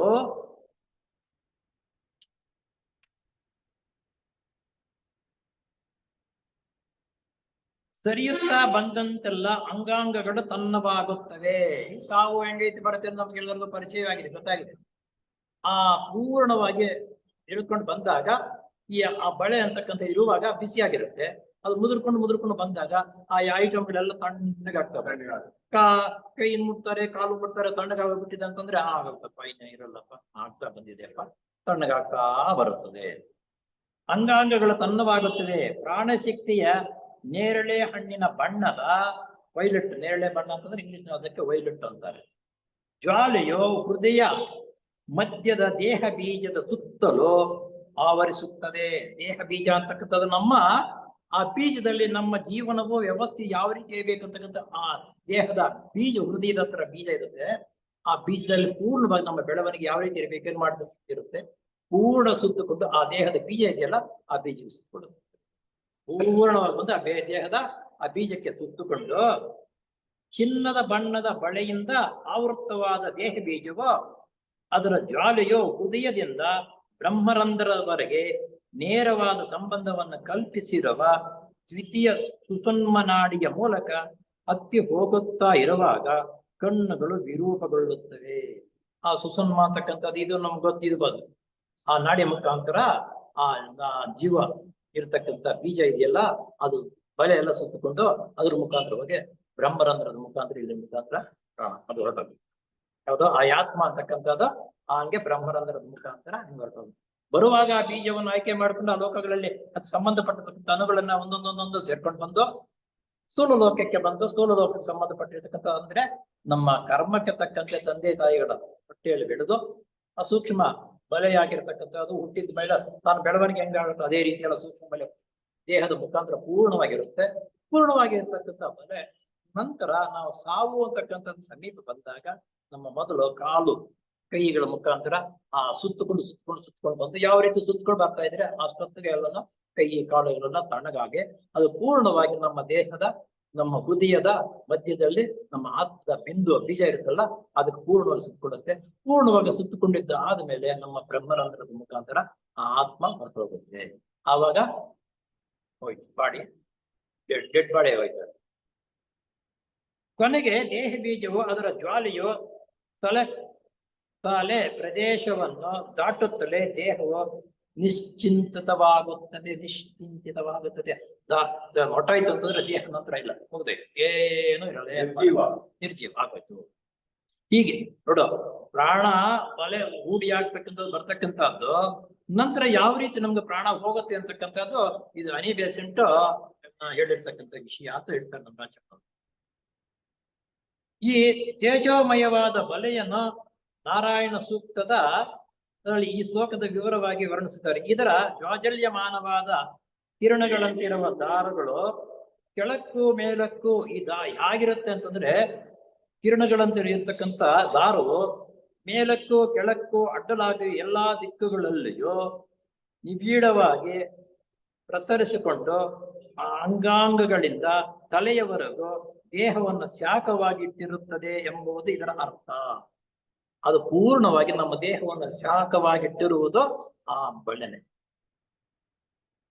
ಮೇಲ್ಕಂಡ ಶಂಕರಾಚಾರ್ಯರ ಸಂವಾದದಿಂದ ಒಂದು ತತ್ವವನ್ನು ಪರಿಷ್ಕಾರವಾಗಿ ತಿಳಿದಂತೆ ಆಯಿತು. ಏನು ಅದೇನೆಂದರೆ, ಪ್ರಜ್ಞೆಯು ಆತ್ಮನ ಲಕ್ಷಣ. ಪ್ರಜ್ಞೆಯು ಆತ್ಮನ ಲಕ್ಷಣ ಬುದ್ಧಿಯ ಮೂಲಕ ಮಾತ್ರ ವ್ಯಕ್ತವಾಗಬಲ್ಲದು. ಆತ್ಮನ ಲಕ್ಷಣ ಪ್ರಜ್ಞೆ, ಅದು ವ್ಯಕ್ತವಾಗಬೇಕಾದ್ರೆ ಬುದ್ಧಿ ಬೇಕು. ಬುದ್ಧಿಯ ಮೂಲಕ ಮಾತ್ರ ವ್ಯಕ್ತವಾಗಬಲ್ಲದು. ಉಳಿದ ದೇಹಗಳೊಡನೆ ಬುದ್ಧಿ ತತ್ವದ ಬಲೆಯ ಮೂಲಕ ಮಾತ್ರ ವ್ಯಕ್ತವಾಗಬಲ್ಲದು. ಈ ಅಂಶವನ್ನು ನಿರ್ಧಾರವಾಗಿ ಗ್ರಹಿಸಿದ ಜ್ಞಾನಿಗೆ ಆತ್ಮನು ಕರ್ಮಾತೀತನು. ಇದು ಹೆಂಗಂದ್ರೆ, ಆತ್ಮ ಅಂತಕ್ಕಂಥದ್ದು ಕರ್ಮಾತೀತ. ಆತ್ಮಕ್ಕೆ ಕರ್ಮ ಯಾವುದು ಅಂಟ್ಕೊಳ್ಳಲ್ಲ. ಕರ್ಮಾತೀತನೋ ಕೇವಲ ಸಾಕ್ಷಿ ಸ್ವರೂಪನೋ. ಇವೆಲ್ಲ ನೋಡ್ತಾ ಇರ್ತಾನೆ. ಬರೀ ಸಾಕ್ಷಿ ಹೇಳ್ತಕ್ಕಂಥದಕ್ಕೆ ಮಾತ್ರ ಅಷ್ಟೇ, ಅದನ್ನ ಏನು ಮಾಡಿಲ್ಲ. ಸಾಕ್ಷಿ ಹೇಳ್ತಕ್ಕಂಥವನು ನೋಡ್ಕೊಂಡಿರ್ತಾನೆ ಅಷ್ಟೇ ಹೊರತು ಅದೇನು ಕೆಲಸ ಮಾಡಿಲ್ಲ. ನೋಡ್ತಾ ಇರ್ತಾನೆ ಅಷ್ಟೇ ಸಾಕ್ಷಿ ಹೇಳುವುದು. ಹಾಗೆ ಕೇವಲ ಸಾಕ್ಷಿ ಸ್ವರೂಪನು ಎಂಬ ಭಾವನೆಯು ಸಿರುಗೊಂಡಿರುವುದು. ಒಬ್ಬ ಗುರುವು ತನ್ನ ಶಿಷ್ಯನನ್ನು ಈ ರೀತಿ ಪರೀಕ್ಷಿಸುತ್ತಾನೆ. ಗುರು ಹೇಳ್ತಾನೆ, ಶಿಷ್ಯನೇ, ನೀನು ಆ ಎದುರಿಗಿರುವ ಗೋಡೆಯ ಕಿಟಕಿಯನ್ನು ಹೇಳ್ತಾನೆ, ಶಿಷ್ಯ, ಎದುರಿಗಿರುವ ಗೋಡೆಯ ಕಿಟಕಿಯನ್ನು ಮುಚ್ಚಿ ಬಾ ಎಂದು ಆಜ್ಞಾಪಿಸಿದನು. ಶಿಷ್ಯನು ಆ ಕರ್ಮವನ್ನು ಮುಗಿಸಿ ಬಂದ ನಂತರ ಗುರುವು ಶಿಷ್ಯನೇ, ಈಗ ನೀನು ಮಾಡಿದ ಕೆಲಸವೇನು ವಿವರಿಸಿ ಹೇಳುವಂತಾನೆ. ಶಿಷ್ಯನು, ಸ್ವಾಮಿಯೇ, ನನ್ನ ದೇಹವು ಕುಳಿತ ಸ್ಥಳದಿಂದ ಎದ್ದು ಹೋಗಿ ನೀವು ಹೇಳಿದ ಕಿಟಕಿಯನ್ನು ಮುಚ್ಚಿ ಬಂದಿದ್ದನ್ನು ಆತ್ಮನಾದ ನಾನು ಸಾಕ್ಷಿಯಾಗಿ ನೋಡಿಕೊಂಡಿದ್ದೇನೆ. ಈ ಕೆಲಸ ಮಾಡಿತ್ತಲ್ಲ, ಅದು ಆತ್ಮ ಸಾಕ್ಷಿ. ಅಲ್ಲಿ ಏನು ಎದ್ವೈತೆ ಅಂತಕ್ಕಂಥದ್ದು ಬಂತು ಅನ್ನೋದು ನನ್ನ ಆತ್ಮ ನೋಡಿಕೊಂಡಿದೆ. ನೀನು ಹೇಳಿದ ಕಿಟಕಿ ಹಾಕ್ಬಾ ಅಂದ್ರೆ ನಾವಾಗಿದ್ರೆ ನಾನೇ ಹಾಕೊಂಡು ಬಂದಿದ್ದು ಅಂತ ಹೇಳ್ತಾ ಇದ್ವಿ. ಇಲ್ಲ, ನನ್ನ ಆತ್ಮ ಸಾಕ್ಷಿಯಾಗಿ ನೋಡ್ತಾ ಇದೆ ಇದನ್ನು ಬಾ ಅಂತಂದ್ರು. ಸಾಕ್ಷಿಯಾಗಿ ನೋಡುತ್ತಿದ್ದೇನೆ ಎಂದು ಉತ್ತರವಿತ್ತನೋ. ಆಗ ಗುರುವು ತನ್ನ ಶಿಷ್ಯನ ಕೊಟ್ಟ ಉತ್ತರವನ್ನು ಬಹಳವಾಗಿ ಮೆಚ್ಚಿದನು. ಏಕೆಂದರೆ ತಿಳಿಯದವ ಮನುಷ್ಯನು ಈ ಸಂದರ್ಭದಲ್ಲಿ ತನ್ನ ದೇಹವು ಮಾಡಿ ಕಾರ್ಯವನ್ನು ತಾನು ಮಾಡಿದ್ದೇನೆಂಬ ಭ್ರಮಿಸುತ್ತಾನೆ. ಗೊತ್ತಿಲ್ಲದೆ ಇರ್ತಕ್ಕಂಥವನ್ನ ಕಿಟಕಿ ನಾನೇ ಸಾರ್ ಹೋಗಿ ನನ್ನ ದೇಹ ಮುಚ್ಕೊಂಡು ಬಂದಿತ್ತು ಅಂತ ನಾವು ಹೇಳ್ತೀವಿ. ಆದರೆ ಅವನು ತಿಳುವಳಿಕೆ ಇರುವುದರಿಂದ ದೇಹ ಅಲ್ಲ ಅದು ಕೆಲಸ ಮಾಡಿ. ವ್ಯವಹಾರಗಳಲ್ಲಿ ಈ ಭಾಷೆಯನ್ನು ಉಪಯೋಗಿಸುವುದು ಸಾಧ್ಯವಿಲ್ಲ. ಆದರೆ ನಮ್ಮ ವ್ಯವಹಾರ ಮಾಡ್ತೀವಲ್ಲ, ಈ ಭಾಷೆ ಆತ್ಮ ನೋಡ್ಕೊಂಡು ಹೇಳ್ತು, ಅದ್ರ ಹೋಯ್ತು ಮುಚ್ಕೊಂತಕ್ಕಂಥದ್ದು ಈ ವ್ಯವಹಾರದಲ್ಲಿ ಹೇಳಕ್ಕಾಗಲ್ಲ. ಅಚ್ಚಳಿಯಾಗಿ ಮಾಡ್ತಕ್ಕಂಥದ್ದು ಈ ರೀತಿ. ಆದರೂ ಜ್ಞಾನಿಯು ತನ್ನ ದೇಹದ ಸ್ವಭಾವವನ್ನು ಗೆಲ್ಲಬೇಕಾಗಿದೆ. ಈ ಮೇಲ್ಕಂಡಂತೆ ಎಚ್ಚರದಿಂದ ಬಾಳುವುದನ್ನು ಕಲಿಯಬೇಕು. ನಾವು ಏನಪ್ಪಾ ಅಂತಂದ್ರೆ, ಎಚ್ಚರದಿಂದ ನಾನು ಅಂತಕ್ಕಂಥದ್ದು ಇದೆಯಲ್ಲ, ಅಹಂ ನಂದು ಅನ್ನೋದು ನಾನೋದು ಇಲ್ಲ, ಎಲ್ಲ ಆತ್ಮ ಅಂತಕ್ಕಂಥದ್ದು ಇದನ್ನ ನೋಡಿಕೊಂಡು ಅದರ ಜ್ಞಾನದಿಂದ ಅದನ್ನ ಕೆಲಸ ಮಾಡ್ತಾ ಇದ್ದೆ. ಆದರೆ ಆತ್ಮ ಯಾವುದಕ್ಕೂ ಸಿಕ್ಕಾಗ್ತದೆ. ಯಾಕಂದ್ರೆ ಅದು ಮಾಡಲ್ಲ, ಅದು ಸಾಕ್ಷಿಯಾಗಿ ನೋಡ್ತಾ ಇರುತ್ತದೆ ಅನ್ನುವುದು ಈ ಸಿದ್ಧಾಂತ. ಕಲಿಯಬೇಕು. ಮುಂಡಕೋಪನಿಷತ್ತಿನಲ್ಲಿ 2 ಶ್ಲೋಕಗಳು ಇದರ ಅರ್ಥವನ್ನು ಚೆನ್ನಾಗಿ ತಿಳಿಸುತ್ತದೆ. ಏನಪ್ಪಾ ಅಂದ್ರೆ, 2 ಪಕ್ಷಿಗಳು ಒಂದೇ ವೃಕ್ಷವನ್ನು ಆಶ್ರಯಿಸಿ ಕುಳಿತಿವೆ. ಮುಂಡಕೋಪನಿಷತ್ತಿನಲ್ಲಿ, ಉಪನಿಷತ್ತುಗಳಲ್ಲಿ ಇವೆಂತ ಚೆನ್ನಾಗಿ ಬರ್ತಕ್ಕಂಥದ್ದು. ಒಂದು ಮರ, ಅದರಲ್ಲಿ 2 ಪಕ್ಷಿಗಳು ಕುಳಿತಿವೆ. ಇವು ಪರಸ್ಪರ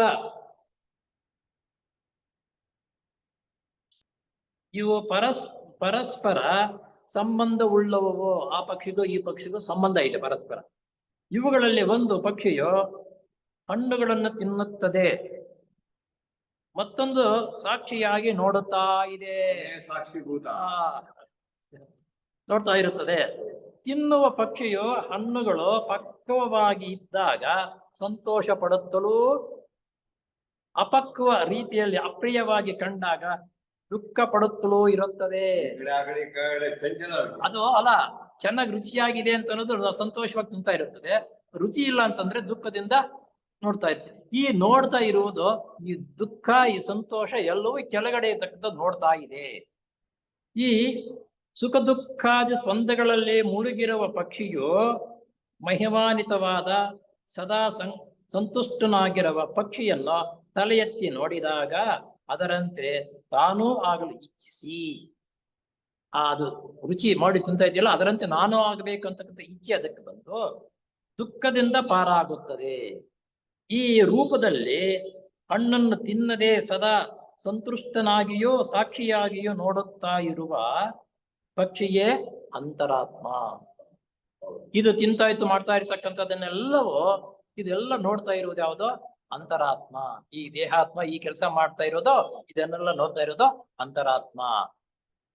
ಈ ಪ್ರಾಪಂಚಿಕ ವ್ಯಾಮೋಹದಲ್ಲಿ ಮುಳುಗಿ ಸುಖ ದುಃಖಾದಿ ದ್ವಂದ್ವಗಳಲ್ಲಿ ಪರಿತಪಿಸುತ್ತಿರುವ ಪಕ್ಷಿಯೇ ದೇಹಾತ್ಮ. ಸುಖ ದುಃಖ ಕಹಿ ಸಿಹಿ ಇತ್ತೆಂದು ಅನುಭವಿಸ್ತಾ ಇರುವುದೇ ದೇಹಾತ್ಮ. ಇದನ್ನು ನೋಡ್ತಾ ಇರುವುದೇ ಸಾಕ್ಷಿ ಅಲ್ಲ, ಅಂತರಾತ್ಮ. ಅಂತರಾತ್ಮ ಸಾಕ್ಷಿ, ಇದು ನೋಡ್ತಾ ಇದೆ ಅಷ್ಟೇ. ದೇಹಾತ್ಮನ ತನ್ನ ಮೂಲ ಪುರುಷನಾದ ಅಂತರಾತ್ಮನ ಮೂಲ ಪುರುಷ ಅಂತರಾತ್ಮನ ದರ್ಶನವು ಸಾಕ್ಷಾತ್ಕರಿಸಿಕೊಂಡಾಗ ತನ್ನ ದುಃಖಾದಿಗಳಿಂದ ಪಾರಾಗುತ್ತಾನೆ. ಇವೆಲ್ಲವನ್ನು ತಿಳಿದುಕೊಂಡು ಮಾಡಿಕೊಂಡಿರ್ತಕ್ಕಂಥ ತನಗೆ ದುಃಖದಿಂದ ಪಾರಾಗ್ತಾನೆ. ಪುರುಷಾತ್ಮನು ಕೆಳಗಿನ ಲೋಕಗಳಲ್ಲಿ ವ್ಯಕ್ತವಾಗಿರುತ್ತಾನೆ. ಪ್ರಿಂಟು ಹೋಗ್ಬಿಟ್ಟಿದೆ, ಹಳೇ ಪುಸ್ತಕ.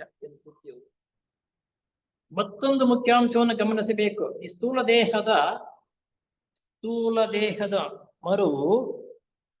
ಮರುವಾಗಿರುವುದು ಕೂಡ ಆತ್ಮನ ಪ್ರಜ್ಞೆಯೇ. ಆದುದರಿಂದ ಈ ಪ್ರಪಂಚದಲ್ಲಿ ಒಂದೇ ಒಂದು ದೇವಾಲಯವಿದೆ, ಅದೇ ಮನುಷ್ಯನ ದೇಹ. ಇದು ಎಲ್ಲ ಪ್ರಪಂಚದಲ್ಲಿ ದೇವಾಲಯ ಅಂತಕ್ಕಂಥದ್ದು ಒಂದೇ ಇರುವುದು ಇಲ್ಲ, ನಾನಾ ರೀತಿ ದೇವಸ್ಥಾನಗಳಿದೆ. ಈ ಪ್ರಪಂಚದಲ್ಲಿ ಇರ್ತಕ್ಕಂಥದ್ದು ಒಂದೇ ದೇವಾಲಯ. ಅದೇ ಏನಪ್ಪ, ಅದ್ಯಾವ್ದಪ್ಪ ಅಂತಂದರೆ ಈ ಪ್ರಪಂಚದಲ್ಲಿ ಒಂದೇ ಒಂದು ದೇವಾಲಯವಿದೆ, ಅದೇ ಮನುಷ್ಯನ ದೇಹ. ಈ ದೇವಾಲಯಗಳು ಎಲ್ಲ ಪೂರ್ತಿ ಆಗಿರ್ತಕ್ಕಂಥದ್ದು ಈ ನಮ್ಮ ದೇಹವೇ ದೇವಾಲಯ ಅಂತಕ್ಕಂಥದ್ದನ್ನ ಅವ್ರು ಹೇಳ್ತಾರೆ. ದೇಹ ಇದಕ್ಕಿಂತಲೂ ಪವಿತ್ರವಾದ ಅತ್ಯುತ್ತಮವಾದ ಮತ್ತೊಂದು ರೂಪವಿಲ್ಲ. ಮನುಷ್ಯನ ಶರೀರದ ಮೇಲೆ ನಮ್ಮ ಕೈಗಳನ್ನು ಇಟ್ಟಾಗ ನಾವು ಒಂದು ದಿವ್ಯ ಸಾನ್ನಿಧ್ಯವನ್ನು ಸ್ಪರ್ಶದಂತೆ ಆಗುತ್ತದೆ. ನೋಡಿ, ಇಲ್ಲಿ ಸ್ವಲ್ಪ ದೂರದ ಯೋಚನೆ ಮಾಡ್ಬೇಕು. ದೇವಾಲಯ ಅಂತಂದ್ರು ಮನುಷ್ಯನ ಸ್ಪರ್ಶಿದಾಗ ನಮಗೆ ಒಂಥರ ಸಂಕೋಚವೂ ಆಗುತ್ತೆ, ಅಥವಾ ಒಂದು ಹುಮ್ಮಸ್ಸು ಆಗುತ್ತೆ. ಇದರ ಮೇಲಾಗುತ್ತೆ. ಚಿಕ್ಕ ಮಗುವನ್ನು ಎತ್ಕೊಂಡಾಗ ನಮ್ಗೆ ತುಂಬಾ ಸ್ಪರ್ಶ ಮಾಡಿದಾಗ ತುಂಬಾ ಸಂತೋಷವಾಗುತ್ತೆ. ವಯಸ್ಕರು ಇದ್ದಾಗ ಮುಟ್ಕೊಂಡಾಗ ಒಂದು ರೀತಿಯ ಭಾವನೆ ಉತ್ಪತ್ತಿ ಆಗುತ್ತೆ. ತಂದೆ ತಾಯಿ ಮುಟ್ಟಿ ಸೇವೆ ಮಾಡುವಾಗ ಅದು ಒಂದು ಸೇವಾ ಮನೋಭಾವ ಅಂತಕ್ಕಂಥದ್ದು ನಮ್ಗೆ ಇದು ಗೋಚರವಾಗುತ್ತದೆ. ಇದು ನಮ್ಗೆ ಗೋಚರವಾಗ್ತಾ ಇರತಕ್ಕಂಥದ್ದು ಎಂದು ನೋವೆಲ್ ಎಂಬ ಪಾಶ್ಚಿಮಾತ್ಯ ತತ್ವಜ್ಞಾನಿಯು ಹೇಳುತ್ತಾನೆ. ಇದು ಪಾಶ್ಚಿಮಾತ್ಯ ನೋವೆಲ್ ಅಂತಕ್ಕಂಥ ತತ್ವಜ್ಞಾನಿ. ಈ ರೀತಿ ದೇಗುಲ ಇದು, ದೇವರ ದರ್ಶನವಾದಾಗ ನಮ್ಮ ಮೈಯೆಲ್ಲ ಪುಲ್ಕಿತವಾಗಲ್ವಾ, ಹಾಗೆ ಒಂದು ಮನುಷ್ಯನನ್ನು ಮುಟ್ಟಿದಾಗ ನಮ್ಮ ದೇಹವು ಈ ರೀತಿ ಪುಲಿಕಿತವಾಗುವುದಕ್ಕೆ, ಅಭಿವೃದ್ಧಿ ಹೊಂದುವುದಕ್ಕೆ, ಅಂದ್ರೆ ಜ್ಞಾನವು ಒಂದೇ ರೀತಿ ಇರಲ್ಲ. ಮಗು ಮುಟ್ಟಿದಾಗ ಒಂದು ರೀತಿ ಸ್ಪರ್ಶ, ವಯಸ್ಕರಾಗಿರ್ತಕ್ಕಂಥವ್ರು ಮುಟ್ಟಿದಾಗ ಒಂದು ರೀತಿ ಸ್ಪರ್ಶ, ತಂದೆ ತಾಯಿಗಳ ಸೇವೆ ಮಾಡ್ತಾವಾಗ ಒಂದು ರೀತಿ ಸ್ಪರ್ಶ ಆಗತ್ತಲ್ಲ, ಹಾಗೆ ಈ ದೇಗುಲದಲ್ಲಿ ನಮಗೆ ಸ್ಪರ್ಶವಾಗುವುದರಿಂದ ಆನಂದ ಸಂತೋಷವು ಅನುಭವವಾಗುತ್ತದೆ. ಛಾಂದೋಗೋಪನಿಷತ್ತಿನಲ್ಲಿ ಇದೇ ವಿಧವಾಗಿ ಹೇಳಿರುವುದನ್ನು ನಾವು ಹಿಂದೆ ವಿಸ್ತಾರವಾಗಿ ತಿಳಿಸಿದೆ. ಅದರಲ್ಲಿ ಪ್ರಕೃತಿ ಸಂದರ್ಭಕ್ಕೆ ಅನ್ವಯಿಸುವಷ್ಟು ಇಲ್ಲ. ಮತ್ತೊಮ್ಮೆ ಹೇಳುತ್ತೇನೆ, ಓ ಮಗನ್, ಈ ಶರೀರವು ವಾಸ್ತವವಾಗಿಯೋ ಮರಣಾಧೀನವಾದದ್ದು. ಅಯ್ಯ, ಈ ಶರೀರ ಅಂತಕ್ಕಂಥದ್ದು ಮರಣ ಅಧೀನವಾಗಿದ್ದು, ಯಾವತ್ತಾದ್ರೂ ಒಂದ್ ದಿವಸ ಮರಣವು ಅದನ್ನು ಅಧೀನ ಮಾಡಿಕೊಳ್ಳುತ್ತದೆ. ಶರೀರವೆಂದರೆ ಕ್ಷಯಿಸುವುದು ಎಂದು ಅರ್ಥ. ನಮ್ಮ ಶರೀರ ಅಂತಂದ್ರೆ ಕ್ಷಯಿಸುವುದು, ಇರಲ್ಲ ಒಂದಲ್ಲ ಒಂದ್ ದಿವಸ ಅಂತಂದ್ರೆ ಅರ್ಥ ಶರೀರ ಅಂದ್ರೆ. ಆದಾಗ್ಯೂ ಆ ಶರೀರವಾದ ಅಮೃತತ್ವದಲ್ಲಿರುವ ಆತ್ಮನು ವಾಸಸ್ಥಾನವಾಗಿರುತ್ತದೆ. ಆ ಶರೀರದಲ್ಲಿ ಅಮೃತತ್ವ ಅಂದ್ರೆ ಅಮೃತ ಅಂತಂದ್ರೆ ಸಾವಿರದೇ ಇರ್ತಕ್ಕಂಥದ್ದು. ಆತ್ಮ ಅಮೃತತ್ವವಾಗಿ ವಾಸ ಮಾಡುತ್ತದೆ. ಆದುದರಿಂದ ಇದರ ಬಲವನ್ನು ಇದರೊಳಗಿನ ಆತ್ಮನ ಸ್ವಭಾವದೊಡನೆ ಸಮರಸಗೊಳ್ಳಲು ಸದಾ ಪ್ರಯತ್ನ ಪಡುತ್ತಿರುವುದು ಮುಮುಕ್ಷುವನ ಕರ್ತವ್ಯ. ಈ ಮುಮುಕ್ಷು ಅಂತಂದ್ರೆ ನಾವು ಮುಂದೆ ಹೋಗ್ತಕ್ಕಂಥದಕ್ಕೆ ನೋಡಿ ಇನ್ನೊಂದ್ಸಲ ಹೇಳ್ತೀನಿ ಇದನ್ನ. ಅಶರೀರವಾದ ಅಮೃತತ್ವದಲ್ಲಿಯೋ ಆತ್ಮನ ವಾಸಸ್ಥಾನವಾಗಿದೆ. ಆದುದರಿಂದ ಇದರ ಬಲವನ್ನು ಇದರೊಳಗಿರುವ ಆತ್ಮನ ಸ್ವಭಾವದೊಡನೆ ಸಮರಸಗೊಳಿಸಲು ಸದಾ ಪ್ರಯತ್ನ ಪಡುತ್ತಿರುವುದು ಮುಮುಕ್ಷುವನ ಕರ್ತವ್ಯ. ನಮ್ಮ ಆತ್ಮ ನಮ್ಮಲ್ಲಿದೆ, ಕರ್ತವ್ಯ ಏನ್ ಮಾಡ್ತಾ ಇದ್ದೀವಿ ದೇಹಗಳು ಇರತಕ್ಕಂಥದ್ದನ್ನ ಅದನ್ನು ನೋಡ್ಕೊಂಡಿರ್ತಕ್ಕಂಥದ್ದು. ಪ್ರಜ್ಞೆ ಇರುವುದರಿಂದ ಆತ್ಮ ಸಹಾಯದಿಂದ ಆ ಪ್ರಜ್ಞೆಯ ಮುಖಾಂತರ ಈ ಮೂರು ದೇಹಗಳು ಒಂದಕ್ಕೊಂದು ಸಮರಸವಾಗಿ ಹೋಗ್ತಾ ಇದೆಯಾ ಮಾಡ್ತಕ್ಕಂಥ ಮುಮುಕ್ಷ ಅಂತಂದ್ರೆ ಮುಂದೆ ನಾವು ಮೋಕ್ಷವನ್ನು ಪಡೆಯುವುದಕ್ಕೆ ಇದು ದಾರಿ ತೋರಿಸುತ್ತದೆ. ಈ ಮಹತ್ ಕಾರ್ಯ ಸಾಧನೆಗೆ ಆಶಾಕಿರಣವನ್ನು ಬೀರುವ ಮತ್ತೊಂದು ಮುಖ್ಯಾಂಶವನ್ನು ಗಮನಿಸೋಣ. ಮನುಷ್ಯನು ಎಷ್ಟು ಸಂಕುಚಿತ ದೃಷ್ಟಿ ಉಳ್ಳವನಾದಾಗಿಯೂ ತಾತ್ಕಾಲಿಕವಾಗಿ ಎಷ್ಟು ನೀಚ ವರ್ತನೆ ಉಳ್ಳವನಿದ್ದಾಗಿಯೂ ಆತನಲ್ಲಿ ಮಾಸದಿರುವ ಎರಡು ಮುಖ್ಯ ತತ್ವಗಳಿವೆ. ಸದಾ ನಿರ್ಮಲ ಸ್ಥಿತಿಯಲ್ಲಿರುವ ಆತ್ಮ ಬುದ್ಧಿಗಳೇ ಇವು. ಸದಾ ನಿರ್ಮಲವಾಗಿ ಇರ್ತಕ್ಕಂಥದ್ದಲ್ಲ ಆತ್ಮ ಬುದ್ಧಿ ಇದೆಯಲ್ಲ, ಇವ ಮನುಷ್ಯನನ್ನ ಒಳ್ಳೆ ದಾರಿ ತಳ್ಕೊಂಡು ಹೋಗುವುದಕ್ಕೆ ಸದಾ ಎಚ್ಚರಿಕೆಯಿಂದ ನಮ್ಮ ದೇಹದಲ್ಲಿ ಯಾವುದೋ ಆತ್ಮ ಬುದ್ಧಿ. ಇದರ ಬಗ್ಗೆ ಮುಂದಿನ ವಾರದಲ್ಲೇ ವಿವರ ತಿಳ್ಕೊಳ್ಳೋಣ. ಇವತ್ತಿಗೆ ಯಾಕೆ ಈ ಕರೆಂಟ್ ಹೋಯ್ತು, ಕತ್ತಲು ಇದು ಕಾಣಿಸ್ಲಿಲ್ಲ, ಪೇಪರ್ ನಂಗೆ ಆಗೋದು. ಒಂದ್ಸಲ ಓಂಕಾರ ಮಾಡಿ ಮುಕ್ತಾಯ ಪಡಿಸೋಣ.